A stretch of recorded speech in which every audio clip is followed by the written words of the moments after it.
ಬೆಂಗಳೂರಲ್ಲಿ rave party ಪ್ರಕರಣಕ್ಕೆ big twist ಸಿಕ್ಕಿದೆ. ಪಾರ್ಟಿಯಲ್ಲಿ ಭಾಗಿಯಾಗಿದ್ದ ತೆಲುಗು ನಟಿಯರಿಗೆ ಕ್ಲೀನ್ ಚಿಟ್ ಸಿಕ್ತ. ಬೆಂಗಳೂರಿನಲ್ಲಿ ನಡೆದಂತ ರೇವ್ ಪಾರ್ಟಿ ಸಿಸಿಬಿ ಅಧಿಕಾರಿಗಳು ರಾತ್ರೋರಾತ್ರಿ ದಾಳಿಯನ್ನ ನಡೆಸಿದ್ರು. ಈ ಪಾರ್ಟಿಯಲ್ಲಿ ತೆಲುಗಿನ ನಟ ನಟಿಯರು ಭಾಗಿಯಾಗಿದ್ರು ಅನ್ನುವಂತಹ ಮಾಹಿತಿ.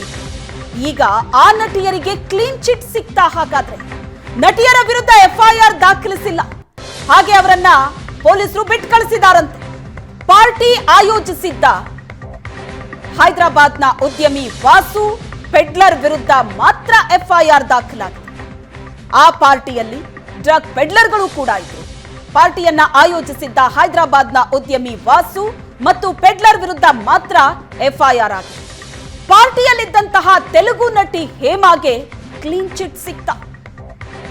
ಈ ಪಾರ್ಟಿಯಲ್ಲಿ ತೆಲುಗಿನ ಖ್ಯಾತ ನಟಿ ಹೇಮಾ ಇದ್ದಾರೆ ಅನ್ನೋ ಸುದ್ದಿ ಸದ್ದು ಮಾಡ್ತಲೇ ತೆಲುಗು ನಟಿ ಹೇಮಾ ಒಂದು ವಿಡಿಯೋ ಮಾಡಿದ್ರು.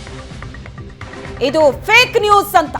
ಆದ್ರೆ ಈ ಪಾರ್ಟಿಯಲ್ಲಿ ತೆಲುಗು ನಟಿ ಹೇಮಾ ಇರೋದ್ರ ಬಗ್ಗೆ ಪೊಲೀಸರು ಕೂಡ ಕನ್ಫರ್ಮ್ ಮಾಡ್ತಾರೆ.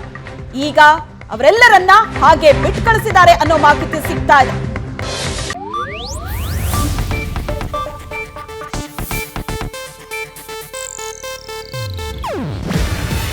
ಇದು ಏಷ್ಯಾನೆಟ್ ನ್ಯೂಸ್ ನೆಟ್ವರ್ಕ್ ಪ್ರಸ್ತುತಿ.